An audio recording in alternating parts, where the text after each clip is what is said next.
Welcome to Audience First, a podcast for tech marketers looking to break out of the echo chamber, to better understand their buyers, what motivates them, and what they hate that vendors do. It's time to unmute your mic.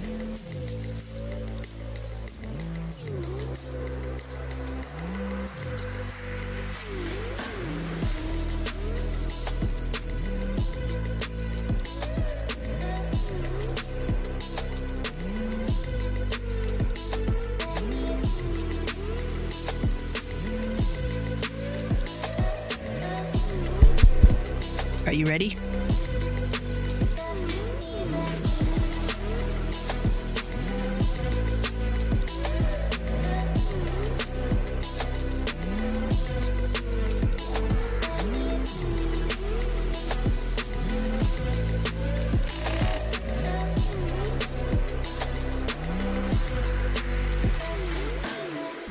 All right, welcome to another episode of Audience First. I have a very special guest in the house. I have the one and only Ira Winkler.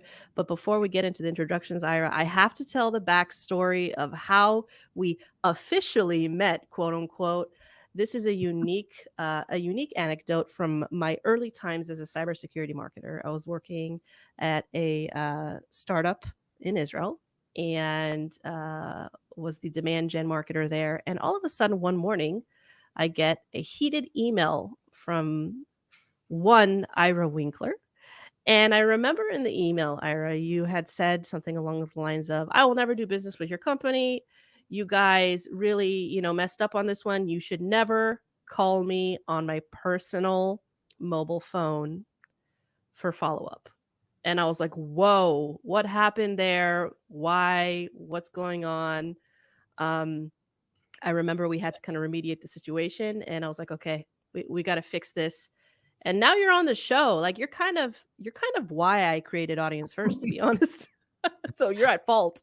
I am honored and I still stand by it. You don't, I mean, just the backstory, they just kept, sending me like an email. If I remember correctly, it was emails. It was to my, not just my regular address, my academic address.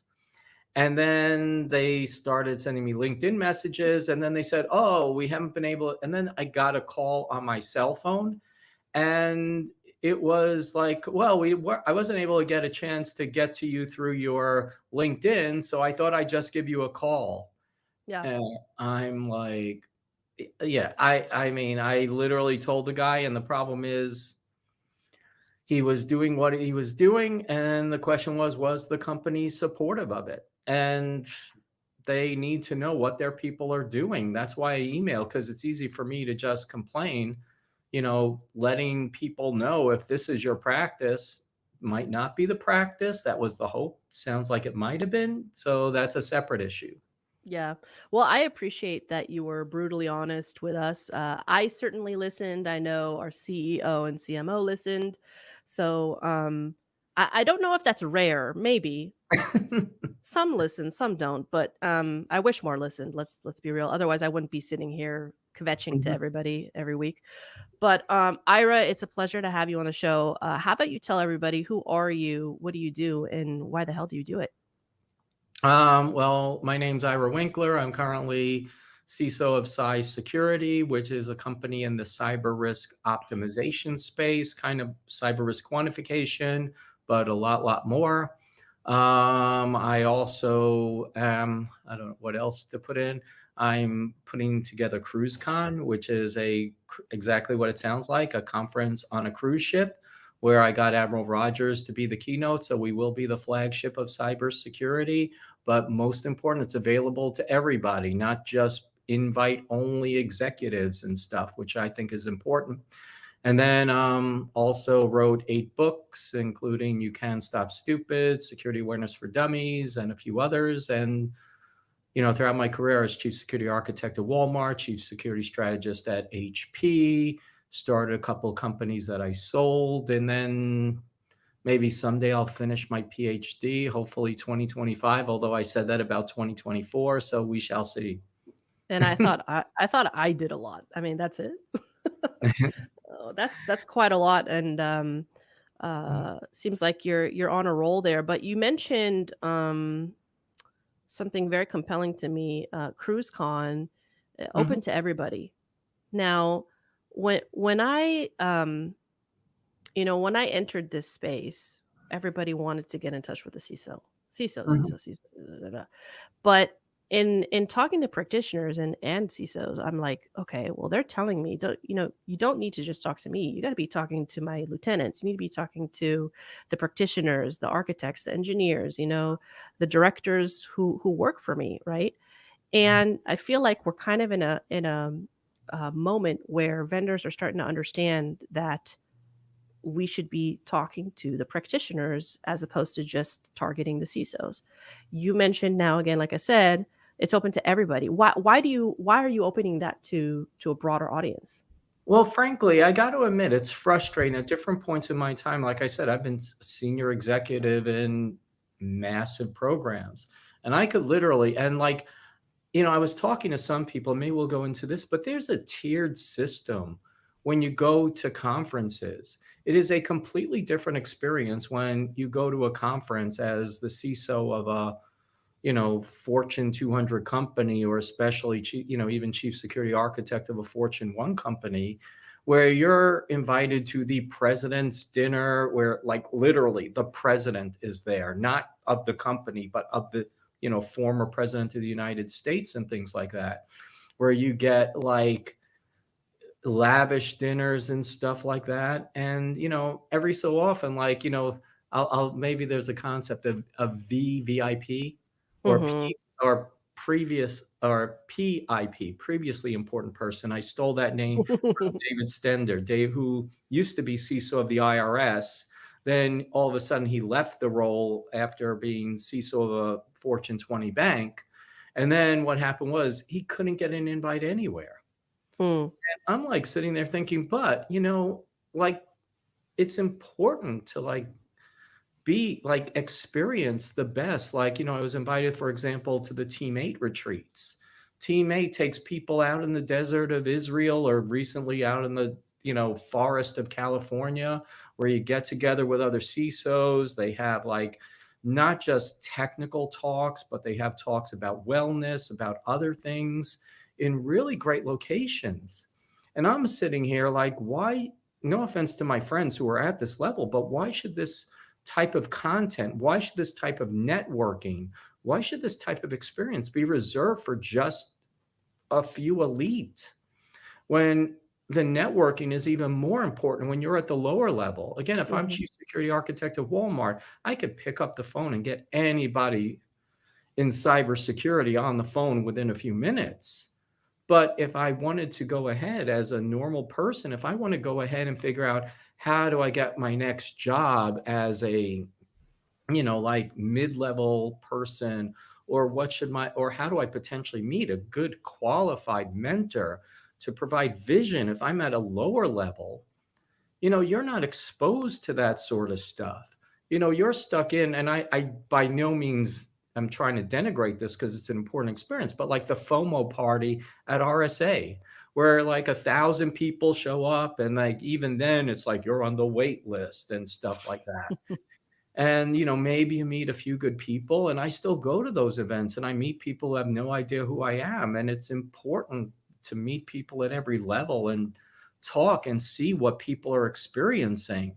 And yes, if somebody gets a chance to speak to Admiral Rogers, who never would be even allowed in the same room. Admiral Rogers, though, is a great guy. The problem is people don't pay to have him speak to their employee population to just mingle. They have them Mhm. speak at different events for executives. Mhm. And so, I'm trying to bring this experience to everybody because, again, I think we started talking because of what's the experiences like at Black Hat and everything like that. And it's way too much of a tiered system Mhm. for people to get maximum benefits out of it. So I want Yeah. to break that in a good way. What are kind of the implications of expanding to different audiences and levels? Like, how is that going to impact our space? Well, I think, for example, people who are earlier in their career, and I realize that, there is a price point. It's my goal. I put CruiseCon together as an example, where I'm hoping the companies would pay for anybody who wants to attend. But I'm not a fool, and I know some people are going to pay their own way. And so it's going to be a little bit possibly exclusionary just because if companies are going to pay or not. But the concept is, it's like, you're going to get people who will be able to accelerate their careers, in my opinion, by networking, by meeting new people, by meeting executives. I specifically create a session, with with actual Fortune 100 CISOs, where you can ask them anything. Mm-hmm. They're willing to do this, and that's awesome. And that's what people make of it is, frankly, there is going to be their own choice. I mean, you can go to RSA, for example, or Black Hat most recently, and you could either attend the sessions, you could figure out, okay, I'm going to take a sampling of this, or you could be like some people who look at, hey, we're at our conference, Black Hat's for drinking and smoking, and I'm like, you do you, boo. Yeah.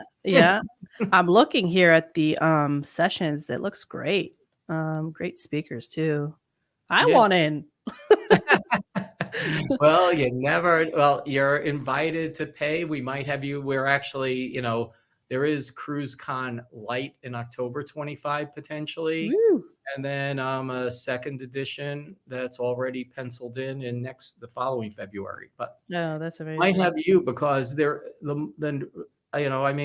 the relationship between marketers and CISOs is really critical.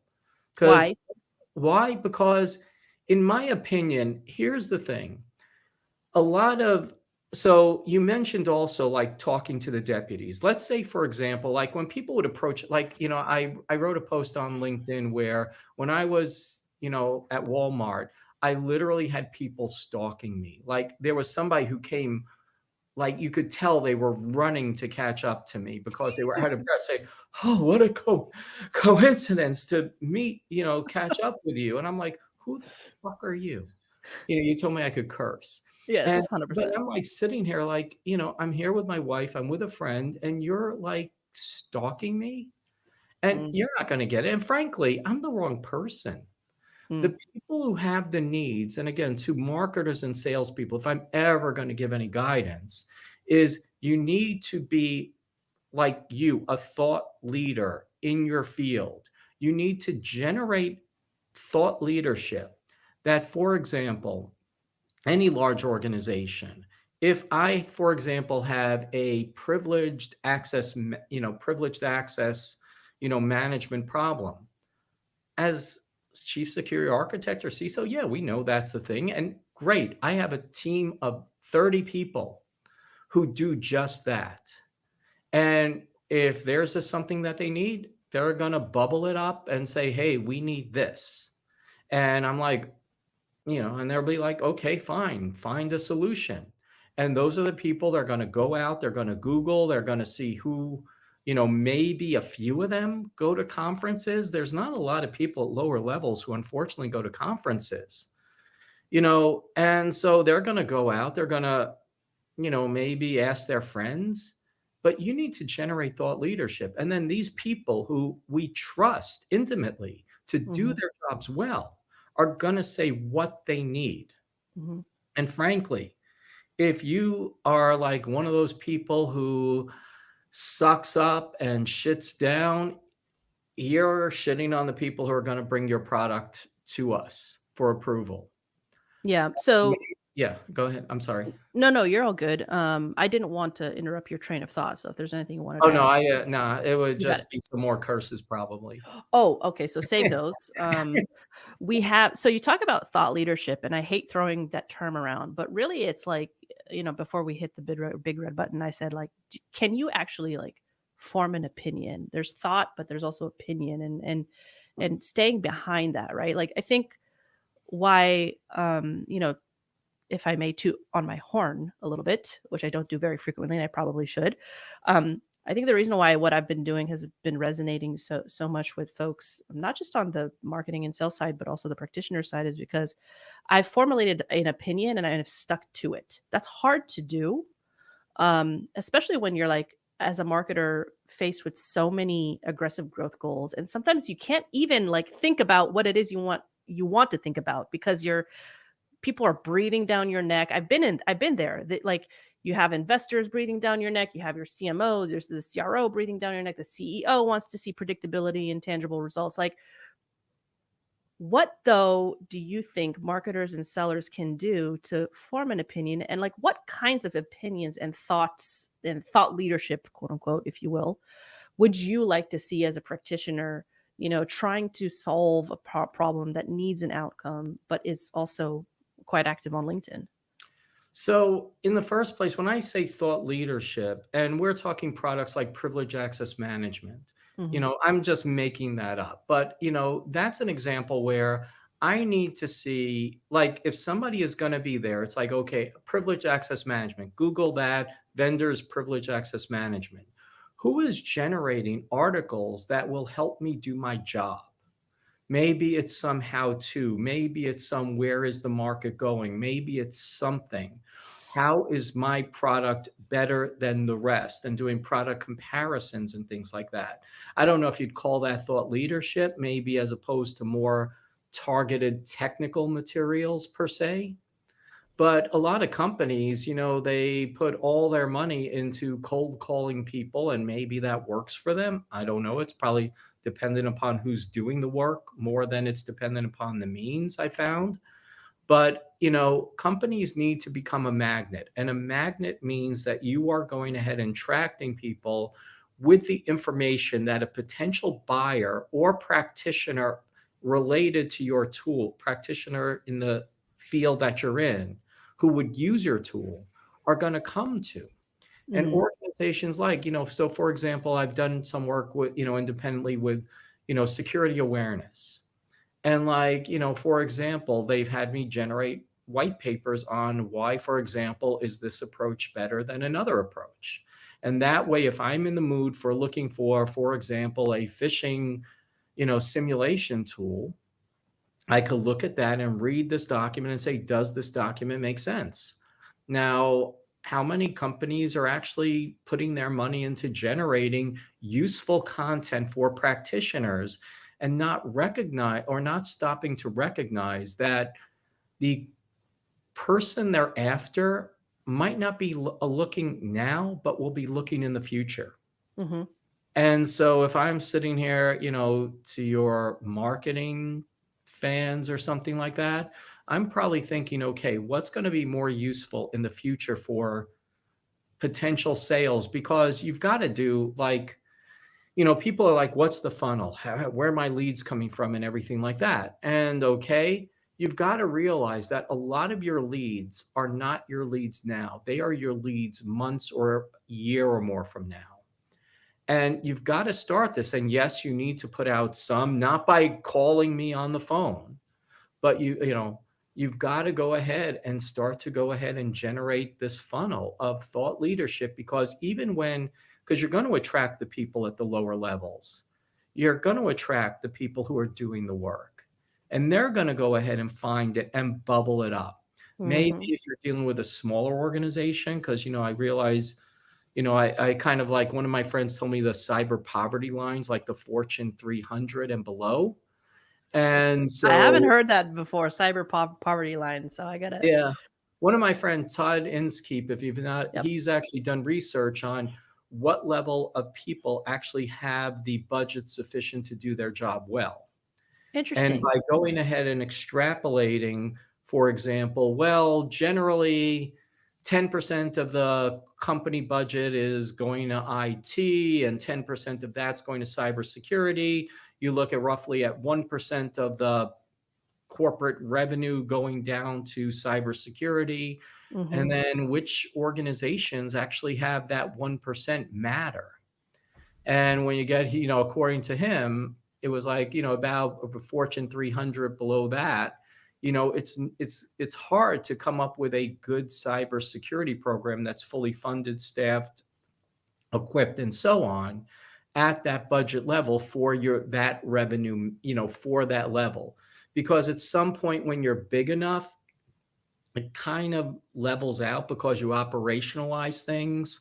Hmm. But at as you go lower, you still need, there's a budget you need to kind of do things right, and it's not practical. That's frankly why, for example, managed security service providers are a good market, because they can at least share the burden or the cost burden across multiple customers, as an example. Is that information publicly available for us to kind of drill down into at some point? No, I think he said he did personal research. Oh, okay. It was the dinner conversation I had with him a while ago. Oh, I would have paid a lot of money to be a fly on that wall. It was actually a really good CISO event, come to think of it, because it was like, it was one of these, I don't want to say this was one of those tiered exclusionary things, because we could bring our friends and family as an example, but, Right. it was a bunch of like, seasoned CISOs from, with significant background, and Todd's one of those people that was attending. Mm. But Todd's actually a member of the Cybernest, which I'm working with now, doing marketing over there. So oh, maybe I can ping him and ask if he has any insight offline to share, because that's compelling for me to understand okay. as a marketer. And if we want to target specific segments, like where's our best bet from a specific, from a vendor size too, right? If we're going to be targeting enterprise or not, where's the cutoff point? Well, one thing, and this isn't, I don't know, this wasn't the intended conversation, but one thing to also realize is, back when I was at Walmart, me and the deputy CISO were having a laugh over all the, like, our LinkedIn inboxes. That's like the worst thing you could ever, Fortune 200 plus, you don't waste your time sending LinkedIn messages. But we were laughing over that. And it's like one day we were like joking. It's like, yeah, the worst thing we could ever do is say yes to like some of these people. Because, just think, like, if you're in a global company with millions of computers and you get a startup, and the startup thinks they're going to chase the whale, if my biggest thing is, if you're a startup, even Series A, maybe B, do not go after like a Fortune 100 company. It's just not in your best interest, because first off, the legal paperwork is going to take your entire management team like 9 months to get through. Then you're like, oh, but just be a proof of concept. I'm like, the legal paperwork is going to take you 9 months just to get through. And then you have to expect me to take somebody off. And then you're going to have to be able to come on board and pretty much deal with every type of technology that's ever been invented still being in place across a large organization. Small organizations do not have the scale to support something like that. Okay. Yeah. Anyway, So I'll leave. no. This is why I never send questions ahead of time, because we generally never get to them. Because I want to tug on this thread. It's a very important conversation which we never tapped into on Audience First. So let's say you are a small startup. By the way, side note, we can always go back to the questions. Yeah. FYI. But let's say you are a small startup, and you have this ideal thought that, yes, we're going to go over enterprise clients and blah blah blah, but to your point, it's just way too much to handle. How does that small startup get from early stage to scale up and eventually like IPO or start acquiring people? Like how do they get that hockey stick growth that's expected of investors? Well, frankly, you have to deal with smart investors and stuff like that. Like, some of the better investors, let's look at, for example, you take a company like Evolution Equity, really good track record, really good companies in their portfolio and everything like that. They have their CISO community, they can show this, and, they can show potential products who could potentially bring them in. I'm hoping that they look, their CISO, what do you call it? The CISO group that they have includes some mid-size organizations that can take a look and can be the bridge to go ahead to work out the kinks. Because no matter how good your program is, you're going to have bugs in there.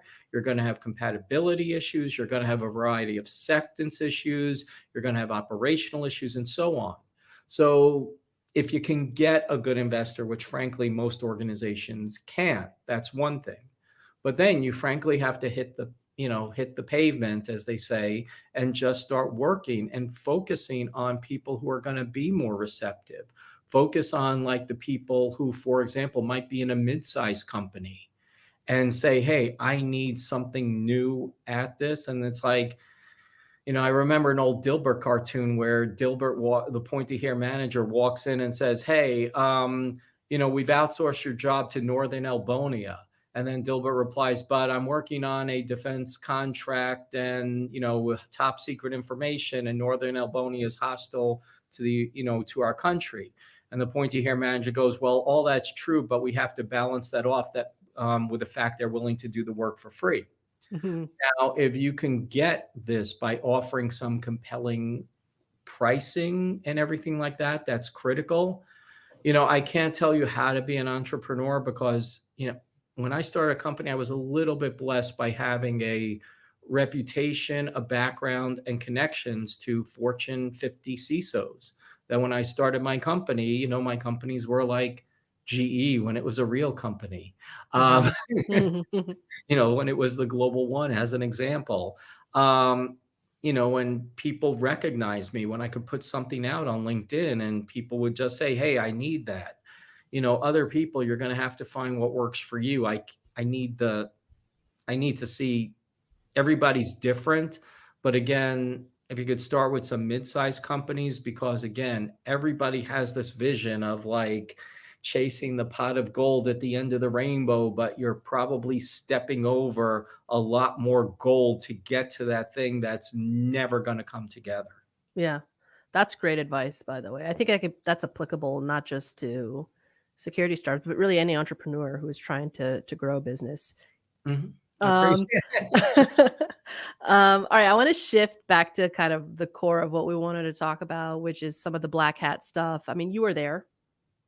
I actually was not there Oh, this you were year. not? Oh my goodness.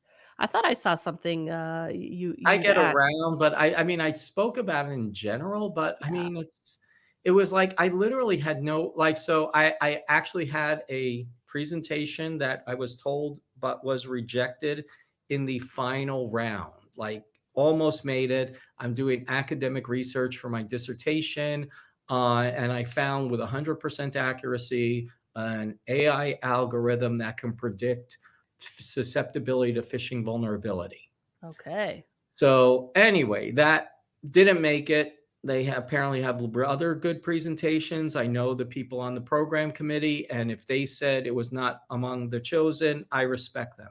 Mhm. I am, however, giving the sessions at InfoSec World in September, and I think at ISC Squared Security Congress, so people can still see it. Um, anyway, that aside, I wasn't there, but it's just this. I nobody told me it's anything different than what I've experienced before. So let's go with that for the. Okay, so what did you experience before? Kind of take me through So through again, like I previous. mentioned, it's a very tiered system, and like Yeah. like I replied to your post, and the reason I replied to it was you were mentioning how like RSA, like executives perceived RSA as more valuable, while Black Hat was marketing. And, frankly, that's true. I mean, the thing is, like I mentioned, it's a very tiered system. Like, even when RSA, like I usually speak there every year, and I go to my session, and, every so often, like I know people who are there and they want to go and make the most and attend the other sessions. I frankly get pulled into meetings and stuff like that and get asked to speak at side events. And you need to understand that it's a very different experience where there are the VC events, there are invite only events that I get to go to, and those are awesome. And it's not that I don't value the RSA sessions, I value, frankly, the connections I make, and my friends are kind of like going to the other events anyway. And this year, Black Hat, what struck me was because even when I'm not there, I'm looking at what's coming out of this. Mm. And when I look at what's coming out of this, it's like, hi, they take their stupid pictures and say, I'm on my way to hacker summer camp, which an expression I despise. And I think that was my response to you. Yep. Yep. We got You to stop know, calling it camp. yeah, I mean, like, why aren't, people, where are the junior people who can get the most out of this? And it's like, Mm, well, maybe you should stop calling it hacker summer camp so people won't think it's a boondoggle. mm, But even beyond those pictures, all I see are pictures of parties, people drinking at bars, people catching up with their friend at bars. mm. Then I see the biggest controversy. Okay, so we had pictures. So now my employees are going to be sexually demeaned because there's women with lampshades on their heads. I did not see any single post that said, here's a critical session that I derive value from.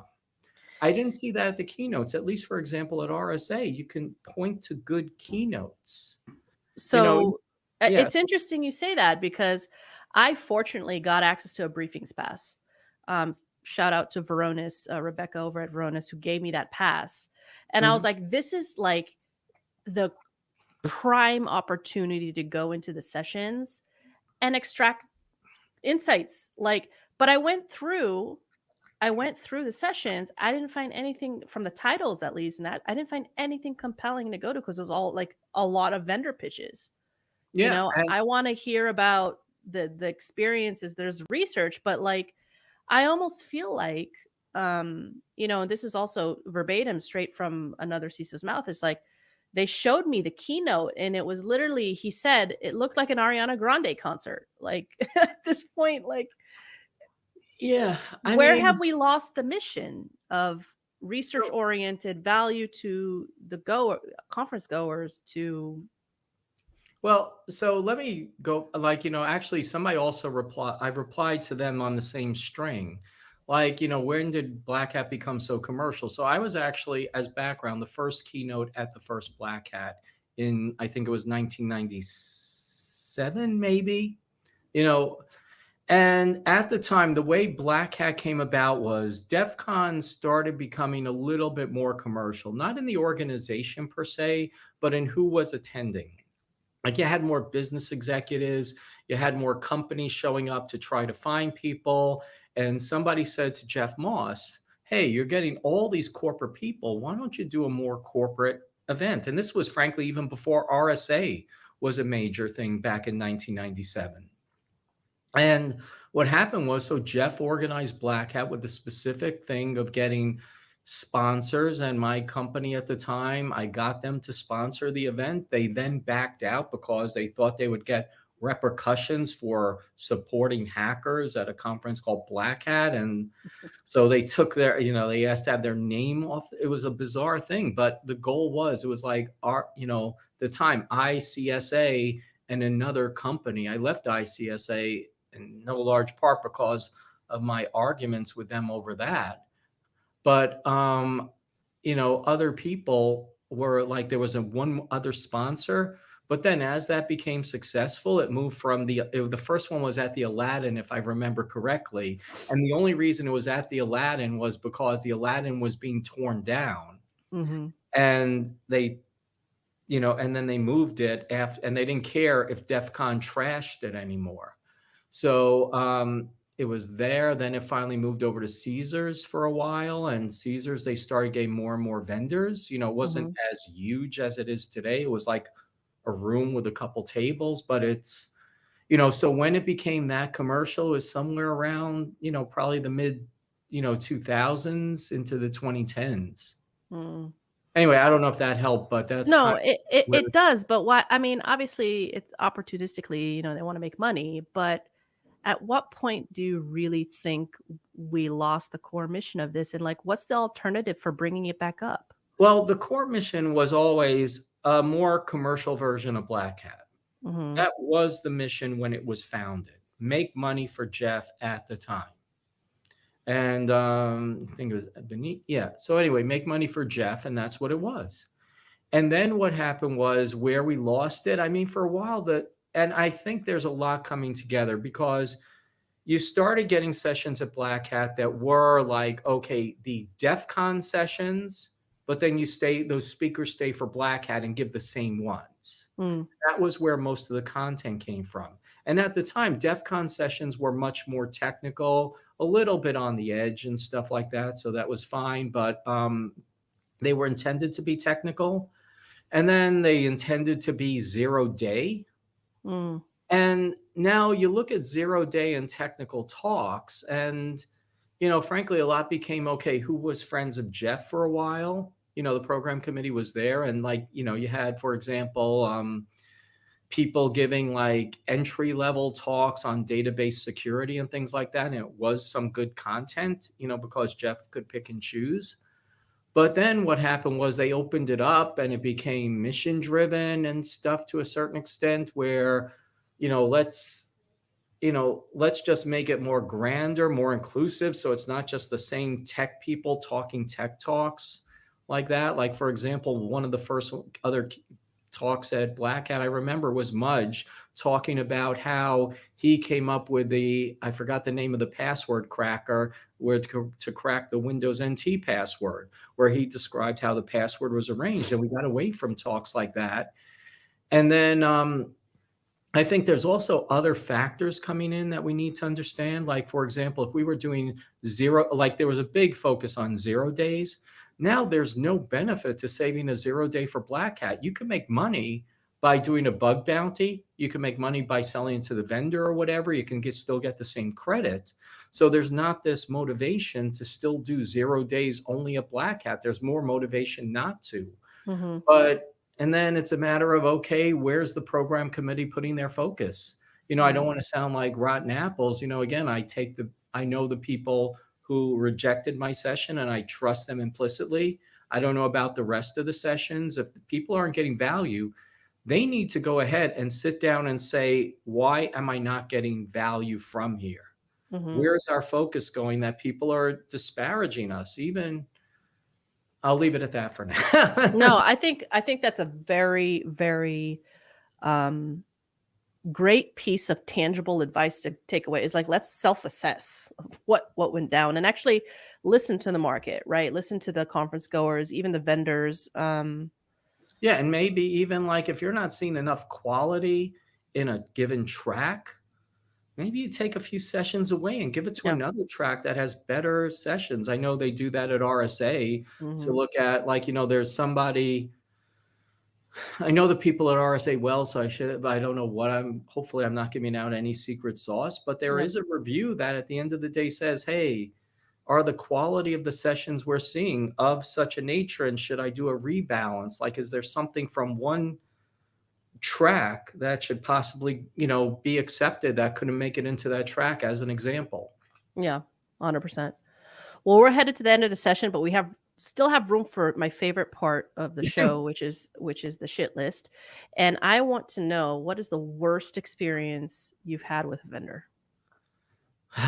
Besides of calling me up, besides of stalking me, besides of again, there was so here's one. I wish I could remember their names so I could disparage them on purpose. But while I was with Walmart, there was a guy, and this struck with me. It's not really that bad, but it just stuck with me. There was this guy who was constantly sending me messages on LinkedIn. Oh, I see you're speaking at InfoSec World. I'm gonna, whatever. And I just ignored it and just kept. And then I'm like setting up for my session. It's like, oh yeah, we've been connecting this whole time. How? I'm like, who the fuck are you? And I'm like, is this the guy who's been annoying me? And then he's like, so I had this thing where if at some points in time, my agreement was if I was doing certain things that, Walmart couldn't financially support and I still wanted to speak, I could not, Walmart, I couldn't use their slides or titles or anything. So I would sometimes with blessing and agreement do things. And so I didn't have and he's like, you're not with Walmart, are you? I'm like, when he saw the slides. And then I'm like, yeah, whatever. And then anyway, so then we're like talking, and the guy did not want, and the guy was like, oh, you're not with them. And he had this disdain for me. And I'm like sitting there, and remember my initial conversation about, or a part of it where I mentioned David Stender and PIP, previously important person. Mm-hmm. Whoever that person is, and people who treat me like a PIP because I've moved on, or in other people, I hope people remember these things. I don't want to say I make a list like some people, but it's just like there should be karma for people like that. Mm-hmm. where even though I was still at the organization, they were trying to, they were trying to like somehow, well, if you're not with them, I don't want anything to do with you. I'm like, really? That's unfortunate. Sorry, it's more the attitude, the PIP attitude per David Stender Yeah. that I mentioned. You have to treat one of the things I've always done is treat everybody with respect. Mm-hmm. Even though, like, if somebody's out of work, I don't care if they left a Fortune 200 and they're going to be a director somewhere else. They're still important. And I wish, sometimes I don't treat everybody with the care I wish I could, because I'm either busy, I'm occupied, my mind goes to a lot of places. But people need to make an intent to treat everybody like they're the most important people in the world. Like, one thing, and sorry, completely off topic, No. I've met Richard Simmons twice. Oh, wow. I actually flew on an airplane with Richard Simmons on the other side of the aisle from me. I was in first class, obviously, but this one, but everybody knows Richard Simmons. And people were walking, and like, this one woman, first woman to walk up, she had a napkin and a pen. And she's like, "Excuse me, Mr. Simmons, can you please sign this?" And he grabbed it out of her hand, slammed it down. It's like, no. He's like, "You're too important for a napkin." Oh, He man. opened up his briefcase, and he had a whole stack of picture, 8x10. Oh, man. That's And awesome. he started, "You're too important for a napkin." And he she at first she was shocked, but then he's like, "You deserve the best." And he got it out. He's like, "What's your name?" And then Wow. that was the first person. Then every person who walked up, he had something to say, that some way to compliment them. "That's a lovely name. This is something." He made everybody feel like the most important person in the world when he was dealing with them. Mm-hmm. And then even when we got off the plane, and then the surprising part, this was a side note, but I didn't even realize this myself. In the seat behind me was Pat Sajak, who was as well known as anybody else, a few years ago. And nobody knew he was there. It was bizarre. But then what happened when we were getting off the plane, we got into BWI Airport where we live.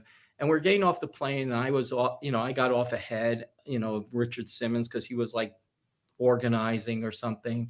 But anyway, all of a sudden I hear like this woman, like this old woman who's like, "Oh my God, it's Richard Simmons," because apparently he was behind me. And then all of a sudden I heard, "Oh my God, it's you." And he comes running past me to grab the woman and give her a hug. And I'm like, I wish I could treat everybody like that. I know I don't, and I regret that, but If buyers treated vendors like that, it'd be hilarious. Well, if I saw a CISO running across the room hugging another seller, that'd be funny. well, I just wish vendors would treat everybody that walks up like that. I mean, clearly the people who just want the stuffed animal, I get it, but you have to treat everybody with dignity, respect, and at some point who might be your buyer in the future. Yeah. And they just might be. So anyway. Well, to sign up, just how about you take me through how you like to be approached? Clearly not by personal cell phone and email and LinkedIn all at once, but No. If you're going to approach me, frankly, if I do have needs, I do my research. And so I want you to generate the most valuable thing you think there is. If you're going to cold call me, and I actually put a post up about this while I was at Walmart. If you want to approach me, I'm easy. And the reason I say I'm easy, not because I'll reply, but because I have 8 books in print. I have articles. I'm very active on LinkedIn. You know my interests. You know what triggers me. You know what I like. And that way you can go ahead and you could put something personal together and just say, "Hey, I read your article about this. I read your book. This triggered me." You don't even have to read anything. You just go ahead and glance it. Like Amazon, you could read a chapter or two without even saying anything or without buying the book. And when I was at Walmart, you think you want to get in? Nobody did research. Mm, And so you need to research people and treat people much like Richard Simmons. Treat them like how this person is important to me. If yeah. this person's important to me, let me do my research. And if you go ahead, not to say I'm always going to give you a look, maybe I'm in a bad mood, maybe I'm just have 1,000 things with 50 other LinkedIn messages. But the best way to do it is by doing some basic research, treating me like I'm an individual and saying, lead off with something. Look, I saw you talking about this. Let me show you I'd appreciate the opportunity to show you how we solve that problem. Yeah. That's the best way. Or I saw your person. I don't know how to reach them. Here's this person who was saying that they're doing this. Can you please set up an introduction? Yeah. But it's got to be personalized. Otherwise, you're like treating me like I am this random deer on the Serengeti, and you are just this leopard who's going to pounce on anything that sticks out. Yeah. Well, that's definitely sound advice, and it's reoccurring advice on the podcast. More are listening. I know that more sales reps and marketers are listening to this advice, and we have some pretty cool stuff coming down the pike from a product perspective that will help reps and marketers do this. Would love to fill you in on that at some point. But this has been an absolute pleasure. You're always welcome to the show. Any imparting thoughts you want to give to the audience today? I was once. Well, first off, again, I have a complete bias. Everybody, please go to cruisecon.com and take a look at that. It is going to be an awesome event that is 100% inclusive for anybody who wants to network with top-tier people in a top-tier environment. That aside, I was once asked a similar question on a panel when I was at Walmart, and I said, look, just be excellent to everyone, to quote Bill and Ted. I know I'm a far cry from following my own advice sometimes, but at least try. It's hard, but when you treat people with dignity and respect, you'll get that. Maybe I won't email your CEO about, to your I completely forgot about that, but maybe I won't email your CEO, at least some disdain, but at least, it at least won't trigger me to ignore you with what's the word you have been when you I forgot the legal term where you dismiss a case with Adjourned? Prejudice, Prejudice. like, or I'm going to dismiss you with prejudice. Got you. Sorry. Yeah. Oh my gosh, amazing. I mean, this has been so fun. And I know we kind of noodle on different topics, but super valuable for me. How did you find it? Oh, I love it. Again, I don't remember anything we talked about. I'm just, but it was, I know I enjoyed it. Good. Most important, we'll be posting this obviously on the audio channels. You're always, in the video channels, you're always welcome to the show again. This has been another episode of Audience First. Thanks for tuning in to this episode of Audience First. If you like what you've heard, feel free to follow or subscribe to Audience First on Apple, Spotify, or any of your favorite podcast streamers.